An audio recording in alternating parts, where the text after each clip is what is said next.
अस्सलाम वालेकुम, कैसे हैं आप? खैर खैरियत से?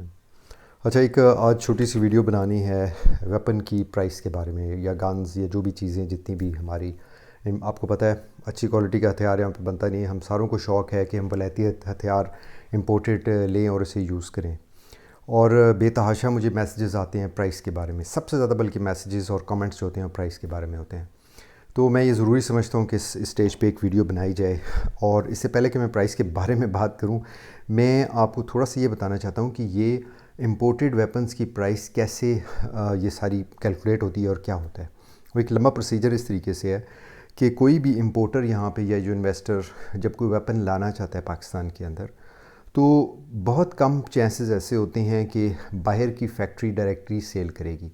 मोस्ट ऑफ़ द टाइम वो रिटेलर्स होते हैं। उसकी एग्जांपल मैं इस तरह देता हूँ कि एक साहब थे, वो इंपोर्ट करना चाह रहे थे। उन्होंने एक फैक्ट्री से बात की बाहर के मुल्क में। उन्होंने कहा आपको कितने वेपन्स चाहिए? उन्होंने कहा 250। उन्होंने कहा जस्ट आराम करें, हमारे पास 10,000 गन्स का ऑर्डर है यूएसए का। जब वो पूरा होगा तो बाद में देखेंगे कि वो बच कुछ गया तो आपको दे देंगे। पाकिस्तान छोटा मुल्क है, इन ऑर्डर्स इतने ज़्यादा नहीं होते हैं। हाँ, चाइनीज़ वगैरह इस तरीके से आती हैं तो वो चीज़ें चल जाती हैं। दूसरी चीज़, जब आप कोई भी बंदा इंपोर्ट करना चाहता है तो वो सबसे पहले वहाँ पे किसी रिटेलर से बात करता है। अभी रिटेलर जो है वो एक्सपोर्ट लाइसेंस के लिए अप्लाई करता है उस वेपन के लिए जो यहाँ पे वो एक्सपोर्ट करना चाह रहा है। उसके एक अपना पेपर प्रोसीजर है, क्योंकि हमारे प्रोसीजर्स भी ऐसे हैं, तो वो उसमें उसकी फ़ीस लगती है, वो एडिड होती है। फिर जो वेपन की कॉस्ट है वो बज़ाते खुद वो भी आ जाती है। फिर उसके बाद आता है उसका डीलर का अपना कमीशन भी होता है। ज़ाहिर बात है वो फ़ीस बिल्ला तो काम नहीं कर रहा ना, हर गन पे वो या पिस्टल पे या राइफ़ल जो भी चीज़ होगी उस पर एक वो पैसे लेगा। उसके बाद जब ये सारी चीज़ें हो जाती हैं तो फिर वेयर हाउस या फैक्ट्री की जो आउटलेट है उधर से एयरपोर्ट तक ट्रांसपोर्टेशन, और मुख्तलिफ़ जगहों पे मुख्तलिफ़ प्रोटोकॉल्स हैं, बड़ी सख्तियाँ होती हैं कि जी आर्म गार्ड होगी, फ़लाना होगा, उसके अपने पैसे अलग होते हैं और सारी चीज़ें होती हैं। जब वो एयरपोर्ट पहुंच जाता है फिर वो फ्रेट वाले जो हैं एयरपोर्ट वाले हैं उनके शिपिंग चार्जेस होते हैं। डेस्टिनेशन कंट्री तक अगर वो किसी और कंट्री के वाया होके आ रहा है उनकी अपनी प्रोटोकॉल्स होती हैं। मतलब एक पूरा प्रोसीजर होता है जो उसमें फॉलो होता है। और ये मैं इसलिए कह रहा हूँ कि मुझे इनसाइड इसकी इन्फॉर्मेशन बड़ी काफ़ी डिटेल तक है। और फिर जब वो यहाँ पे आके लैंड कर जाता है तो उसके बाद यहाँ का देसी प्रोसीजर शुरू हो जाता है, जिसमें आपकी हर किस्म के टैक्सेस और कस्टम ड्यूटीज़ आ जाती हैं। जीएसटी अभी जिस तरह 17 से उन्होंने 25% कर दिए इन चीज़ों पे।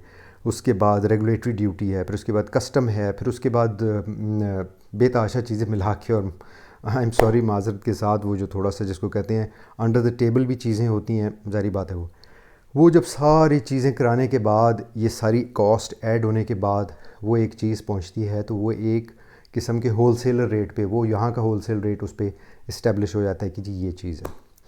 और उसके बाद नेक्स्ट स्टेज शुरू होती है कि अगर तो वो होल सेलर की अपनी दुकान है तो वो उस पर बेचेगा, otherwise most of the time वो ये होगा कि पूरे मुल्क में मुख्तलिफ़ जगहों पे बिक जाती है।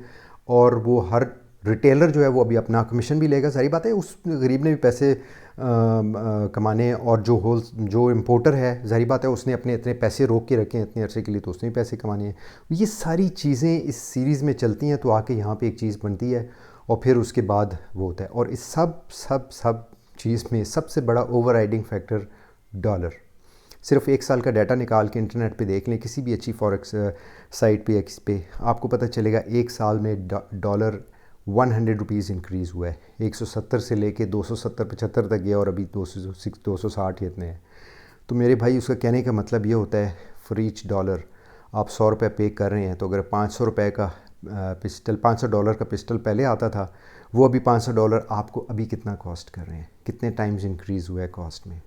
तो ये एक बहुत बड़ा फैक्टर है जिसकी वजह से ये सारी चीज़ होती है। और फिर इसमें बेतहाशा और छोटी छोटी चीज़ें आ जाती हैं, और अल्टीमेटली हमारे हाथ में जब वेपन आता है तो उसकी प्राइस बहुत बड़ी होती है। हम एक फोरम पे डिस्कशन कर रहे थे, एक दाऊदसन्स ने एक नया पिस्टल इंपोर्ट किया वो, और उसकी BRG-9, और उसकी बात हो रही थी, और किसी ने कहा जी अमेरिका में, और है बिल्कुल सही है, अमेरिका में मैंने भी लिखा उसमें कि $250 का पिस्टल है और यहाँ पे आके 2 लाख में बिक रहा है। जैसे मैं एक एग्जांपल दे रहा हूँ, और इसमें बेतहाशा एग्जांपल्स हैं। मिसाल के तौर पे पहले जब सस्ते थे तो कैनिक TP9 सब कम्पैक्ट जो था, ज़िगाना PX9 जो था, ये सारे 95 हज़ार के पेशावर में प्राइस थी।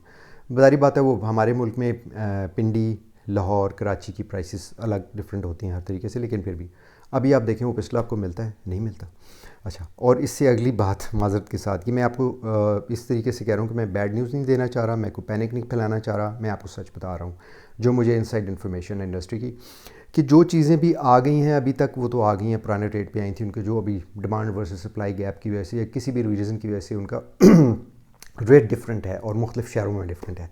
लेकिन जो नई इंपोर्ट जब भी आती है तो उसमें प्राइस जो है वो मज़रत सॉरी, तो उसमें प्राइस जो है वो कम से कम तो नहीं होगी, और शायद अल्लाह करे यही रह जाए, लेकिन इससे ज़्यादा ज़रूर हो, बिकॉज डॉलर आपका कहाँ पे चला गया। हर चीज़ डॉलर के साथ रिलेटेड है।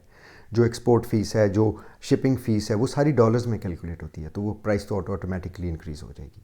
ये बात करनी थी मेरे भाई। और ये सारे प्रोसीजर में एट टाइम्स 3 महीने लगते हैं, एट टाइम्स बहुत ज़्यादा गड़बड़ हो जाए तो 10 महीने भी लग सकते हैं। ये सारी एक बड़ी इस तरह की चीज़ें, बिकॉज इसमें बहुत सारे प्रोज एंड कॉन्स होते हैं। तो मेरे भाई ये एक आपको छोटी सी वीडियो थी उम्मीद है आपको इसको कुछ इन्फॉर्मेशन होगी और बिल्कुल पैनिक फैलाने का मकसद नहीं था। लेकिन आप मुझे ये देख लीजिए, पेट्रोल, गाड़ियों की, प्रॉपर्टी, घर की, किसी कोई खाने की चीज़ें, कमोडिटीज़, किसकी प्राइस अभी कम है? हर चीज़ की तो कीमत बढ़ रही है। तो ये भी नेचुरल है, होना था। और अल्लाह करे वो दिन आए, मैं देखूं कि पाकिस्तान का, मेड इन पाकिस्तान बना हुआ एक ज़बरदस्त किस्म का पिस्टल हो, हम उसे इस्तेमाल करें और हम एक्सपोर्ट भी करें। उस वक्त तक थैंक यू, अल्लाह हाफ़िज़, खुश रहिए, अस्सलाम वालेकुम।